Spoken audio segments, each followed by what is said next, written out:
কিয়ামতের দিন আল্লাহ রাব্বুল আলামিন বললেন, অন্তাজুল ইয়াওমা আইয়ুহাল মুজরিমুন, হে মুজরিমের দল, হে পাপিষ্ঠরা, হে নরদম, আমার মুমিনদের থেকে আলাদা হয়ে যান।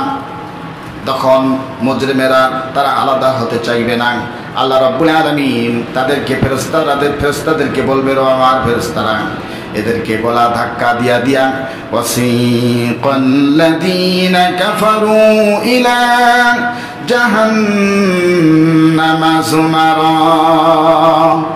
ও আমার ফেরেশতারা, এই সমস্ত মুজরিমদেরকে গলা ধাক্কা দিয়া দিয়া হাঁকিয়ে হাঁকিয়ে জাহান্নামের দিকে নিয়ে যাও। যেরকম নাউযু বিল্লাহ। আল্লাহ তাআলা আমাদেরকে যেন রহম করেন, বলেন আমিন। আবার যারা মুমিন তাদের সম্পর্কে আল্লাহ তাআলা বলছেন, ওয়াসিকাল্লাযীনা তাকাউ রাব্বাহুম ইলাল জান্নাতি যুমারা। আল্লাহ পাক মুমিনদেরকে বলবেন, ফেরেশতাদেরকে বলবেন, আমার ফেরেশতারা, আমার মুমিন বান্দাদেরকে হাঁকিয়ে হাঁকিয়ে জান্নাতের দিকে নিয়ে যাও। এখন ফেরেশতারা জান্নাতীদেরকেও হাঁকিয়ে নিয়ে যাবে এবং জাহান্নামীদেরকেও হাঁকিয়ে নিয়ে যাবে। তাহলে দুইটা কি এক হলো?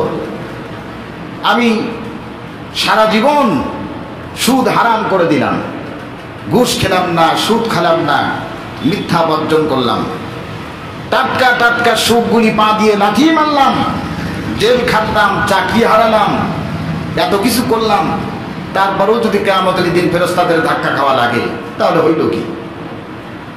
এ কথার তার দিকটি কি, এর ব্যাখ্যা কি? ব্যাখ্যাটা হচ্ছে এই, মনে করেন একজন মার্ডার কেসের আসামি বল্টু মিয়া নাম তার, অন্যায় করেছে, মানুষ হত্যা করেছে, ডাকাতি করেছে, যার ইশারায় হাজারো লাখো মানুষ খুন হয়েছে।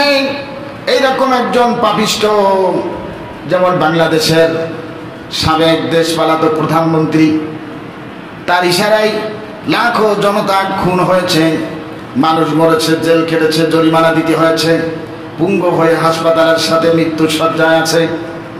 এমন একজন আসামি ফেরেশতারা তাকে যদি আদর করে কোলে করে জাহান্নামের দিকে নিয়ে যায়, হবে নাকি? ইনসাফ হলো? ইনসাফ হলো না। আবার আরেকজন আল্লাহর নেককার বান্দা, সে সারা জীবন কষ্ট করেছে, দুঃখ করেছে, জেল খাটলো, জরিমানা দিল, বৈষম্য দূর করার জন্য আন্দোলন করলো। এরা কিয়ামতের দিন এত কষ্ট করলো দুনিয়াতে, ফেরেশতারা যদি তাদের আবার ধাক্কা দেয়, এ ধাক্কাটা শোভনীয় নয়। এর উদাহরণটা এমন, এরকম একজন পাপিষ্ঠ মানুষ, তার নামে ওয়ারেন্ট বেরিয়ে গেছে, পুলিশ খোঁজাখুঁজি করতেছে, বহুদিন খোঁজ করার পরে পুলিশ যদি ওই শনাক্তকারী আসামিকে পেয়ে যায়, শনাক্তকারী আসামি যদি বলে, পুলিশ তুমি আমার ধর্মের ভাই, দয়া করে তুমি আমাকে আজকে জেল থেকে একটু মুক্ত দিয়ে দাও, পুলিশ কি ওই শনাক্তকারী আসামিকে ছেড়ে দেবে? জোরে বলেন, ছেড়ে দেবে? ছাড়বে না। আবার মনে করেন এক বন্ধু আরেক বন্ধু, অন্তরঙ্গ বন্ধু, নিজের জীবনের মতো ভালোবাসে, নিজের জানকে বাজি রেখে বন্ধুর জন্য কষ্ট করে, দুঃখ কষ্ট ভোগ বিলাস সব বিসর্জন দিয়েছে। এমন একজন বন্ধু, দীর্ঘদিন বন্ধুর সাথে দেখা হয় না, এক পর্যায়ে বন্ধুর সাথে কোনো এক কায়দায় দেখা হয়ে গেল।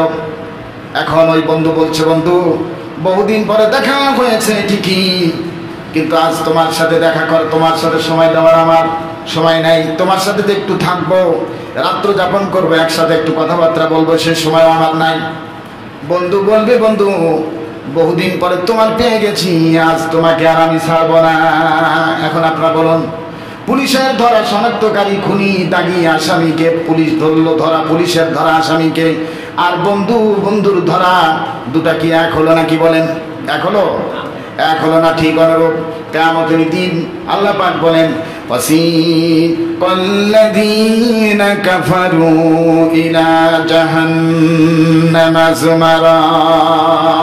কিয়ামতের দিন মুজরিমদেরকে আল্লাহ পাক তার ফেরেশতারা বলবেন, আমার ফেরেশতারা, আমার এই মুজরিম বান্দাকে, আমার এই পাপিষ্ঠ বান্দাকে, জাহান্নামীকে ধরে নিয়ে ধাক্কা দিয়ে দিয়ে জাহান্নামের দিকে নিয়ে যান।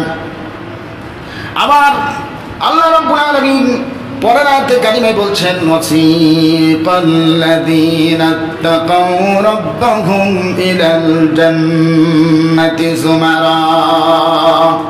ও আমার বান্দা ফেরেশতা, আমার এই বান্দাকে যে টাটকা টাটকা সুখ বর্জন করেছে, পা দিয়ে লাথি মেরেছে, হারাম বর্জন করেছে, হারাম খায় নাই, মিথ্যা মামলা মোকদ্দমায় ভুগেছে, মিথ্যা সাক্ষী দেওয়া থেকে বিরত থেকেছে, মিথ্যা মামলা দেওয়া থেকে বিরত থেকেছে, আমার এই বান্দা খুব কষ্ট করে জীবনযাপন করেছে। ফেরেশতারা রে, আমার এই বান্দাকে আদর করে, যত্ন করে, স্নেহ দিয়ে, ভালোবাসা দিয়ে আমার জান্নাতের দিকে নিয়ে যাও। এখন এই যে বল্টু মিয়া পাপ করলো, খুন করলো, বল্টু মিয়া একটা উদাহরণ দিলাম সাপোজ, এরকম বল্টু মিয়া আমাদের দেশের শাসক ছিল, ঠিক কিনা বলেন? এরকম দাগি আসামি যখন জাহান্নামে নিয়ে যাওয়া হবে, জাহান্নামে নিয়ে যাওয়ার পরে জাহান্নামে যখন কোরআনুল কারীমের ভিতরে রাসূল পাক সাল্লাল্লাহু আলাইহি ওয়াসাল্লাম হাদিস শরীফের মধ্যে এসেছে, নবীজি বলেছেন আল্লাহ রাব্বুল আলামিন ৩,৫০০ বছর ধরে জাহান্নামের আগুনকে জ্বালিয়ে উত্তপ্ত করে রেখেছে। কয় হাজার বছর? ৩,৫০০ বছর ধরে জাহান্নামের আগুন জ্বালিয়ে উত্তপ্ত করে রেখেছে। এখন তার রং গাঢ় কালো রূপ ধারণ করে আছে, আগুনের লাভা তৈরি হয়ে আছে সেখানে।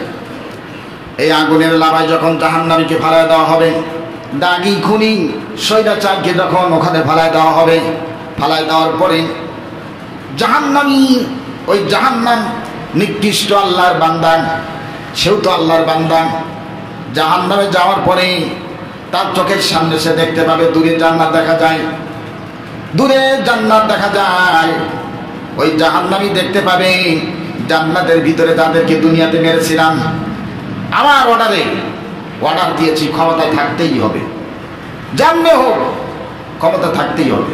আমার অর্ডারে পুলিশ গুলি করে মেরেছেন, আমার অর্ডারে মানুষ হত্যা করা হয়েছে, গুম করে রাখা হয়েছে, আয়না ঘরে ফেলায় রাখা হয়েছে।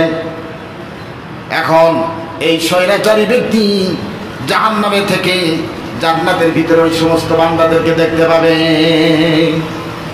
স্বৈরাচারী দেখার পরে সে মনে মনে ভাববে, আহারে যাদেরকে গুলি করে মেরেছিলাম, যাদেরকে আয়না ঘরে রেখেছিলাম, আজ তো দেখতে পাচ্ছি তারা ওই জান্নাতের ভিতরে ঘুরে বেড়াতেছেন, আর আমি পানির পিপাসায় ছটফট করতেছি।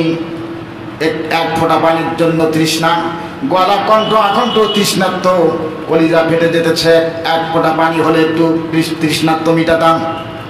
কোরআনুল কারীমের ভিতরে আল্লাহ পাক বলছেন, এই জাহান্নামী ব্যক্তি জান্নাতীদেরকে দেখে একটু আস্ফালন করে বলবে, ও জান্নাতীরা, দুনিয়াতে মিথ্যা মামলা মোকদ্দমা দিয়েছি, অত্যাচার করেছি, জুলুম করেছি, নির্যাতন করেছি, কত কষ্ট দিয়েছি, তোমরা তো আমার পরদা ছিলা, আমার প্রতিবেশী ছিলা একরকম। আমি জাহান্নামে, তোমরা তো জান্নাতে। ও জান্নাতীরা, জান্নাতের যে নাজ নিয়ামত গুলি পান করতেছ, তার ভিতর থেকে এক ফোঁটা পানি আমাদেরকে একটু দাও। পানি দিবে? জোরে বলেন, দিবে? পানি দিবে না। তখন জান্নাতীরা কি বলবে শুনুন, জান্নাতীরা বলবেন, ওয়ানাদা আসহাবুল জান্নাতি আসহাবুন নারি আল আফিদু আলাইনা মিনাল মা। জান্নাতীরা বলবেন, ও জাহান্নামী নরপশু, ও স্বৈরাচারী, আমাদের উপরে জুলুম করেছো, অত্যাচার করেছো, জান্নাতের নাজ নিয়ামত তো দূরের কথা, জান্নাতের এক ফোঁটা পানি পর্যন্ত আল্লাহ রাব্বুল আলামিন তোমাদের জন্য হারাম করে দিয়েছেন। আল্লাহু আকবার। সেই কিয়ামতের দিন